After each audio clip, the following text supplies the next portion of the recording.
வணக்கம் மக்களே! இன்னைக்கு நம்ம என்ன ஷேர்ஸ் பத்தி பார்க்க போறோம்னா, எஸ் பேங்க் பத்தி பார்க்க போறோம். எஸ் பேங்க் பத்தி நெறைய பேர் கேள்விப்பட்டிருப்பீங்க. இப்போ வந்து கொஞ்சம் நார்மலா போயிட்டு இருந்தாலும், ஒரு 5 இயர்ஸ் முன்னாடிலாம் 5 இயர்ஸ், 10 இயர்ஸ் முன்னாடிலாம் வந்து அதோட குரோத் வந்து பயங்கரமா இருந்துச்சு. எக்கச்சக்கமான பேர் ஷேர்ஸ்லாம் வாங்கிட்டு இருந்தாங்க. அதோட ஹிஸ்ட்ரி தான் பார்க்க போறோம். இந்த ஷேர்ஸ் வந்து நம்ம ஹோல்ட் பண்ணி வச்சிருக்கோம். நம்மளுடைய லிஸ்ட்ல வந்து இந்த ஷேர்ஸும் வந்து இருக்கு. இது வந்து ஒரு எஜுகேஷன் பர்ப்பஸ்க்காக தான் நம்ம பண்றோம் இந்த வீடியோவ. நீங்களும் வந்து அது எஜுகேஷன் மாதிரி எடுத்துகிட்டு நீங்கள் உங்களுக்கு பிடிச்ச மாதிரி ஷேர்ஸை நீங்கள் பர்ச்சேஸ் பண்ணி நீங்கள் பயன்பெறலாம். ஓகேங்களா? இந்த ஷேர்ஸ் பாருங்கள், 2005ல் வந்து ஸ்டார்ட் ஆகிருக்கு இல்லைங்களா? 2005ல் வந்து 12 rupees பர் ஷேர் இருந்திருக்கு. ஓகேங்களா? 12 rupees பர் ஷேரு. அது நம்ம இப்போ என்ன டீட்டெயில்ஸ் இருக்குதுன்னு நம்ம பார்க்கலாம். ஆனால் அதோடைய க்ரோத் மட்டும் பாருங்கள். 12 rupeesல 2005ல் ஸ்டார்ட் ஆன ஷேர்ஸ் வந்து 2018ல் 400 வரைக்கும் போயிருக்கு அந்த ஷேர். 400 வரைக்கும் போச்சு இல்லைங்களா? இப்போ மறுபடியும் டில் டேட்டில் வந்து நவம்பர் 2025ல் இந்த ஷேர் ப்ரைஸ் வந்து 22 rupees, அதாவது 22 rupees 0.93, 23ன்னு வச்சிங்களேன். அந்த ரேஞ்சில் வந்து மறுபடியும் டவுன் ஆகிருக்கு.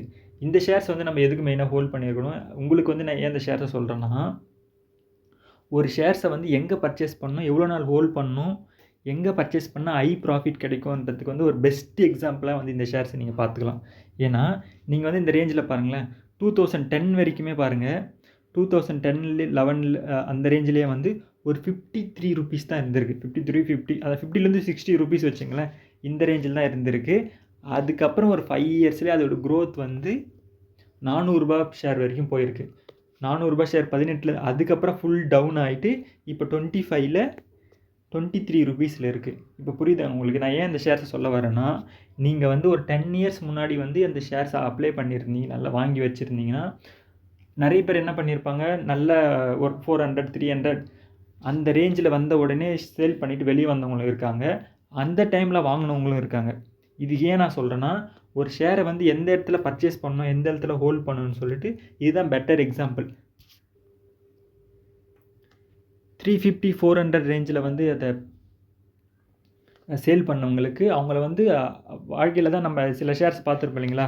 எம்ஆர்எஃப், அதுக்கப்புறம் இந்த கிரிப்டோ கரன்சிலாம் வந்து நல்ல ஹை லெவல் ப்ராஃபிட்லாம் கொடுக்குது, எக்கச்சக்க ப்ராஃபிட். அப்போ நம்ம எல்லாம் வாங்கி வச்சுருந்தா நிறைய பேர் வந்து கோடீஸ்வரலாம் ஆகியிருக்காங்க அப்படின்ற மாதிரிலாம் நம்ம கேள்விப்பட்டிருப்போம் இல்லைங்களா?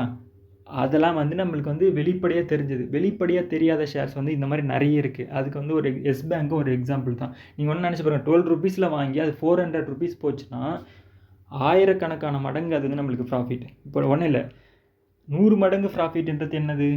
100% ப்ராஃபிட்ன்றது என்னென்னா, 12 rupees வாங்கியிருக்கீங்க, 24 ஆகிருக்கு.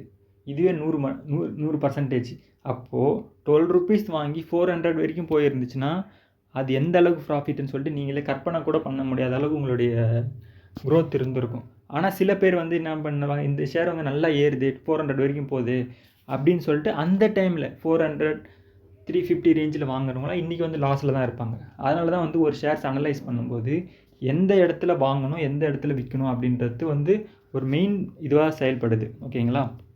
நம்ம வந்து லோவில் இருக்குது வாங்கி ஹையில் எந்த அளவுக்கு நம்ம அதுக்கு தான் வந்து என்ன பண்ணுறோம், ஷேர்ஸ் அனலைஸ் பண்ணும்போது small cap, mid cap, sorry long term, short term சொல்கிறேன் இல்லைங்களா? அதுதான். இதெல்லாம் வந்து என்னென்னா, ஒரு ஷார்ட் டேர்முக்காக வந்து நம்ம இது பண்ணியிருந்தோம்னா நல்ல ப்ராஃபிட் பார்த்துருக்கலாம். ஓகேங்களா? ஷார்ட் டேர்ம்ன்றது ஒரு 3 இயர்ஸ் 5 இயர்ஸ்க்குள்ளே முடிச்சு. ரொம்ப லாங் டேர்ம் 10 இயர்ஸ் 25 இயர்ஸ் அந்த மாதிரிலாம் போகிறாங்க இல்லைங்களா? அவங்களுக்கெல்லாம் வந்து இந்த மாதிரி ஷேர்ஸ் வந்து நிறைய லாஸஸும் கொடுக்குது. அதனால தான் நம்ம மெயினாக வந்து இதை வந்து நம்ம என்ன பண்ணியிருக்கோம், ஷார்ட் டேர்மாக இப்போ ஒரு நம்ம வாங்கும்போது ஆக்சுவலாக 12 rupees மறுபடியும் வந்து ஒரு 2022ல் வந்து நம்மளுக்கு 12 rupees பர் ஷேர் வந்துச்சு ஆக்சுவலாக. இந்த இடத்துல பாருங்கள், 23ல் பாருங்கள், இந்த இடத்துல வந்து மறுபடியும் 12 rupees. இந்த ஷார்ட் பார்த்தீங்கன்னா உங்களுக்கு தெரியும். இந்த இடத்துல வந்து 12 rupees வந்து 2023ல் வந்துச்சு. நம்ம கரெக்டாக வந்து ஏன் நம்ம இந்த டைமில் வாங்கணும்னா, எங்கே ஆரம்பிச்சதோ ஷேர் ப்ரைஸு அதே அளவுக்கு இப்போ வந்துருச்சு. ஓகேங்களா? இந்த ஆப்பர்ச்சுனிட்டி நம்ம மிஸ் பண்ணக்கூடாதுன்னு சொல்லிட்டு தான் நம்ம வாங்கியிருக்கோம். ஆனால் நம்மளுக்கு ஒரு 2 இயர்ஸில் வந்து நம்மளுக்கு அது வந்து என்னன்னா ஒரு 85% வந்து நம்மளுக்கு ப்ராஃபிட்டும் கொடுத்துருச்சு. ஓகேங்களா? ஆனால் இந்த டைமில் நம்ம மறுபடியும் ஹோல்ட் பண்ணி தான் வச்சுருக்கோம். ஏன்னா ஒரு 2 இயர்ஸ் போகட்டும் அப்படின்ற மாதிரி. ஏன் நம்ம இதை ஹோல்ட் பண்ணினா கொஞ்சம் நல்ல இன்னும் ஹை ப்ராஃபிட் ஏறதுக்கு சான்ஸ் இருக்குது. அதனால தான் நம்ம இதை ஹோல்ட் பண்ணியிருக்கோம். இப்போ இதோடைய கரண்ட் ட்ரெண்ட் பார்க்கலாங்களா?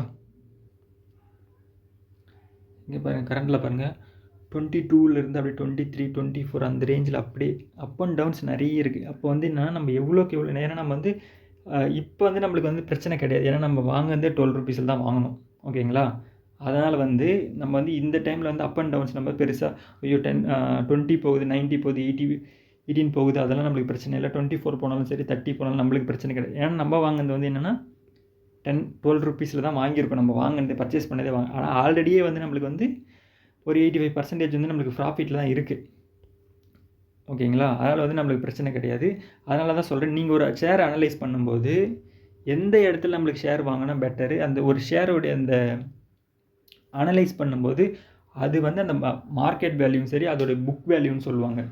அந்த வேல்யூ வந்து இந்த ஷேருக்கு வந்து கம்ஃபர்டபுளாக இருக்கா, அது வந்து ஃப்யூச்சரில் வந்து க்ரோ ஆகுமா அப்படின்ற மாதிரி தான் நம்ம அனலைஸ். இந்த ஷேர்ஸ் வந்து நம்ம ஏன் அனலைஸ் பண்ணோன்னா, ஒரு ஷேர் வந்து சேம், அதாவது நம்ம லிஸ்ட் ஆகும்போது எவ்வளோ ஷேர் வந்துச்சு ரேட் வந்துச்சோ அதே ரேட்டுக்கு வந்து மறுபடியும் வர்றது வந்து ரொம்ப கஷ்டம். ஓகேங்களா? ரொம்ப ரொம்ப ரேரான நடக்கிறது இது. அதனால் வந்து நம்மளுக்கு வந்து பெரிய லாஸ் ஆகாது அப்படின்ற இதில் வந்து நம்ம கரெக்டாக வாங்கிட்டோம். ஓகேங்களா? அனலைஸ் பண்ணி வாங்கணும். அதுக்கேற்ற மாதிரி நம்மளுக்கு 2 இயர்ஸ்லேயே வந்து 85% வந்து ரிட்டர்ன்ஸ் கொடுத்துச்சு. இனிமேல் நம்மளுக்கு டவுன் ஆனாலும் பரவாயில்ல. நம்ம வந்து ஒரு 15 ரேஞ்சுக்கு போனாலுமே நம்மளுக்கு வந்து பிரச்சனை கிடையாது. நம்ம ப்ராஃபிட்டில் தான் வெளியே வருவோம். அதனால தான் வந்து நம்ம என்ன பண்ணோம், இந்த மாதிரி தான் ஒரு ஷேர்ஸை வந்து அனலைஸ் பண்ணி வாங்கணும். ஓகே, இந்த வீடியோ உங்களுக்கு யூஸ்ஃபுல்லாக இருக்கும்னு நான் நினைக்கிறேன். கண்டிப்பாக சப்போர்ட் பண்ணுங்கள். நெக்ஸ்ட் வீடியோவில் பார்ப்போம். தேங்க்யூ.